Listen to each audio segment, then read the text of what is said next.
मेरा इस देश के बुद्धिजीवियों, ज्ञानियों से एक सवाल है, और जो मनुस्मृति के नाम पर राजनीति करते हुए फिरते हैं, उनसे भी एक सवाल है।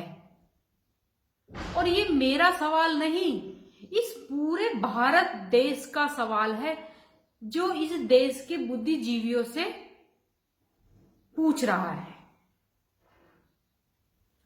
ब्राह्मण, क्षत्रिय, वैश्य, शूद्र, ये मनुस्मृति के 4 वर्ण हैं।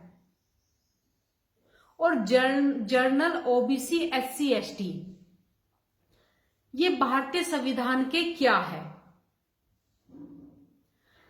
शास्त्रों की वर्ण व्यवस्था से निकालकर संवैधानिक वर्ण व्यवस्था में इस देश की जनता को डाल दिया गया।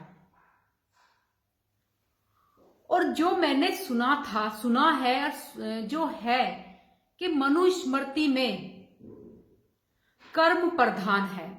मैंने भी एक कहानी सुनी थी, कर्ण कर्म से क्षत्रिय था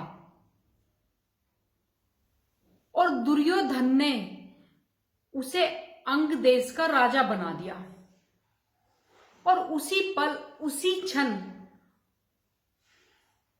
वो सूत पुत्र से, यानी कि एक ड्राइवर के पुत्र से क्षत्रिय बन गया। राजा मतलब देश की प्रजा का रक्षक, यानी कि वो क्षत्रिय बन गया, रक्षक बन गया। मनुस्मृति में कर्मों को प्रधान कहा गया है, लेकिन भारतीय संविधान में अगर एससी एसटी का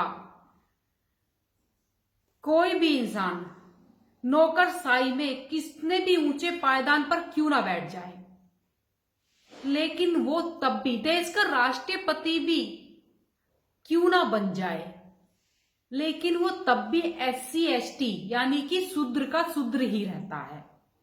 और अब तो शूद्र नहीं है, अति शूद्र हो गए हैं, यानी कि दलित हो गए हैं।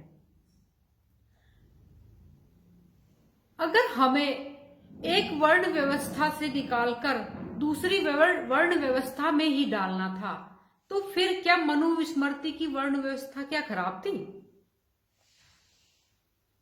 क्या ये इस देश की जनता के साथ न्याय है या अन्याय है?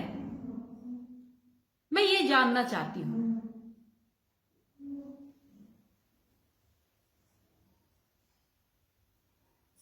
फिर क्यों इतना देश ने संघर्ष करा, इस देश की जनता ने संघर्ष करा, मनुस्मृति का दहन करा?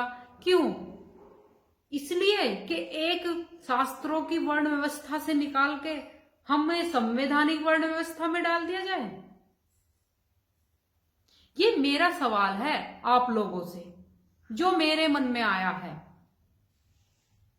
और मैं जानना चाहती हूं। और मैं ये भी जानती हूं, इस देश में बहुत ज्ञानी बुद्धिजीवी लोग भी रहते हैं, जो मंथन चिंतन में लगे रहते हैं। मैं उन लोगों से ही जानना चाहती हूं, पूछना चाहती हूं। मैं इसलिए जानना चाहती हूं, इसलिए पूछना चाहती हूं, देश इसलिए जानना चाहता है, इसलिए पूछना चाहता है, क्योंकि कई हजार साल हो गए इस नफरत की खाई को खुदे हुए,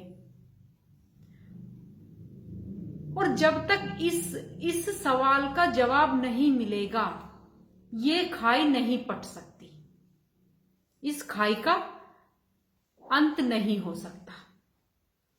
तो मेरा हाथ जोड़ के निवेदन है आप सबसे, कृपया कर मुझे इस सवाल का जवाब जरूर दें, जो बार बार मेरे मन में उमड़ रहा था, और आज मैं आपके सामने इस सवाल को लेकर आ ही गई।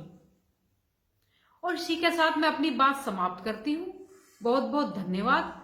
जय हिंद, जय भारत।